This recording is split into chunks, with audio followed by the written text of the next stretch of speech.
Welcome back. I have an industry diva in the house. Eniola. How you doing? I'm very well, thank You you. look very good. You were at a concert yesterday where you performed. Yeah. So thank you very much for being here. You met Dionne Warwick, wasn't it? Yeah. How was I that for met you? her. It was amazing because this woman is 72, forgive me. 72, she still sings beautifully well. And she's still very, very good looking. I was really excited to Did meet you touch her her. to get the fountain of youth Yes. from her? Oh, yes. Okay, let's go into your career now very quickly. You are with EME. Yeah. You've been with a couple of record labels. Okay. Take us through them.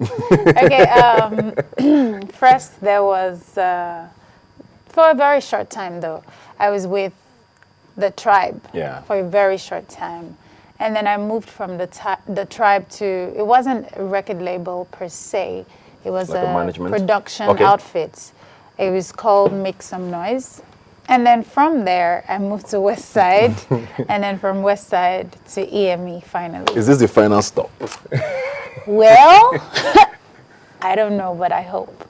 How's it been with your experience with EME so far? Has it been very good, positive? Yeah, You loving very, very positive because everybody on EME, from Banky to Shady to Weeze to Skills, everybody is very, very talented. I want some gossip from you now. The whole whiskey drama that happened earlier this year, that he was leaving and then he was not leaving and then he left the country and then there was so many names mentioned. What was that about? Were we hearing things or was it for real?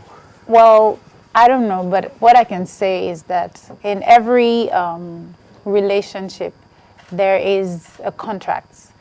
So there was a contract. So I didn't understand when people were saying, oh, Wizkid is leaving EME is leaving Wizkid. There was a contract before the relationship started, and if there was any issue, I believe that, the contracts would have taken care of that. That's all I know and can say. Oga at the top has told you not to No, say anything this to is what us. I honestly feel.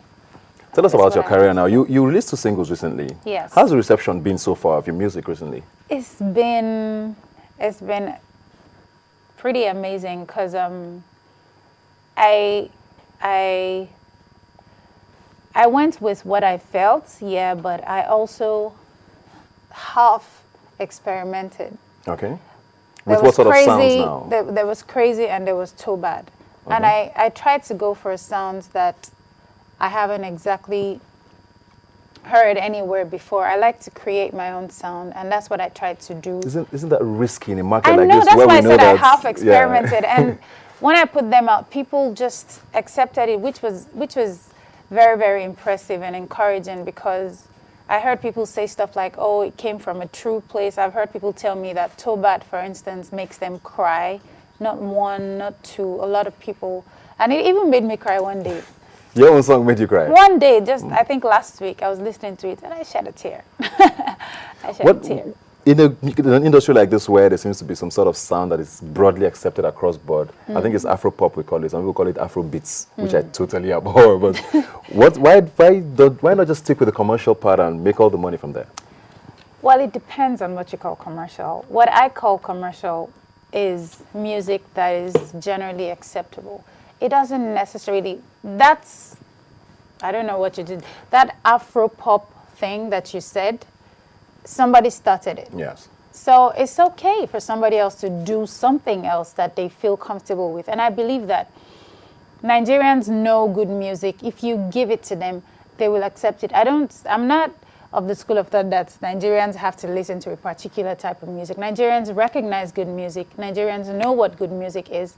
And I believe that they will and they accept it. We've had great music come out of Nigeria many times, from way back, from the time of King Sunny Ade, from the time of Auntie Onyeka. Yeah. A whole lot of people. We've had Christy Asiani Bukwe, a whole lot of people, Sarah Victor Wifo, and up until today. So I don't think that if music doesn't sound a certain way that it wouldn't be accepted. That's commercial thing that people talk about. It's like a box that they just throw artists into. And you want to be out of that box. I want to be out of the box. I want to be free. When you look at your career over the years, how do you think you've done? If you rate yourself, do you think you've hit the mark certain times, or do you think you're misunderstood, or overrated, or underrated? How do you assess yourself personally? Okay, it's not a tough one, but it's very tricky. I think that I didn't exactly get the opportunities that I needed to express what I really wanted to express. For instance, I didn't stay too long on the tribe. And then when I was on Make Some Noise, I was a lot younger and I was still doing a lot of experimenting. I was still trying to discover myself. And when I was on West Side, I also didn't really express who I really was, partly because I also didn't understand fully who I was. But now, I think I know to a very fair extent what I am, who I am. I recognize my strengths, my weaknesses, and so I know how to channel my strengths in such a way that they cover my weaknesses. So I wouldn't say I've been underrated. I just would say that I haven't had the chance to let people see what I really am made of. And I have it now, and I intend to make good use of it. That's a very powerful statement there. Let's look at the industry, especially with women. Okay. It's a very small one, and I know a lot of you seem to be very close. At least with the younger female artists, you, Tiwa Savage, Amaomi, Waje, Sheishe, and all of that. Yeah. How do you think you guys are doing? Do you think you are, because a lot of there's a stereotype. You have to be sexy most times, and do you find that as pressure? No. You're naturally sexy. Thou sayest. I always say this. I've said this like 59 billion times. I think that sexiness is very misunderstood. That word, the dictionary meaning of the word sexy, I think people don't really know what sexy means. People take it to be something else. I think sexiness is something that you exude. You don't have to try to be it. If you are sexy, you are sexy. It could be the way you talk. It could just be the way you stand. It could just be the way you look. It could just be your mannerisms. It could be just you. You don't have to try to act anyhow. You could act sexy, but being sexy is not something that you really, really can try to be. You either are or you're not. So I don't think that anybody has to try to be sexy to sell. I think the key thing is being true to yourself and being true to your arts, and you're good. Let's go a little personal now. Personal.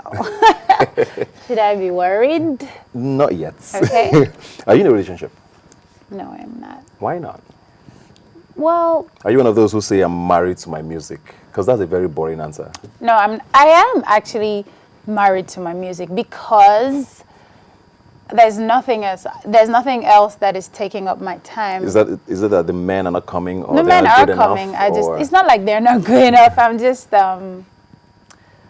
I just haven't found somebody that What does it take to win your heart? Let the men know. the men. Well, it's not like there's these rules that I've set out. I'm a very simple person, at the same time complex. I believe that it's even my simplicity that makes me complex, because I look out for the little things, but they're very basic. For instance, I couldn't be with somebody who doesn't understand my person. Like, the reason I'm doing music, for instance, is not because there's nothing else for me to do. It's just that if I didn't do music, I would be miserable. There was a rumor once, let me just cut you off there, that you're dating someone in your record label. Can I finish this question I asked me? Because the thing is here. I need to ask Can I finish, please? Okay, finish. Can I finish what I'm saying? I was just joking. Okay. Just go on. Wait, did you date any of your label mates at any time? Your current label mates? Any of them? No. It took you like a second to answer. Because it was... Search your head. My label mates, no, I didn't. None of them at all? None of Not them. Banky W? No. Never? Never. You sure? Ever. Is that your final answer? Yeah. When I'm at the hot seats. You're working on a new album. Yeah. When are we looking at getting that out? Quite frankly, I thought it would be like towards the end of the year, because I'd been recording the whole time towards it. But the way things are going now, I don't know. If it's not the end of the year, it would probably be the early quarter of next year. But What sort of songs are we expecting? Is this R&B? Is this pop?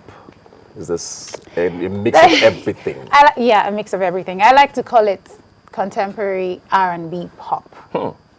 Because Makes sense. like I said, I like to create new sound. I like to, and I'm a lover of the old school. Yeah. So I try to listen to old music and infuse my own personality, my style, and also still make it very current and relatable.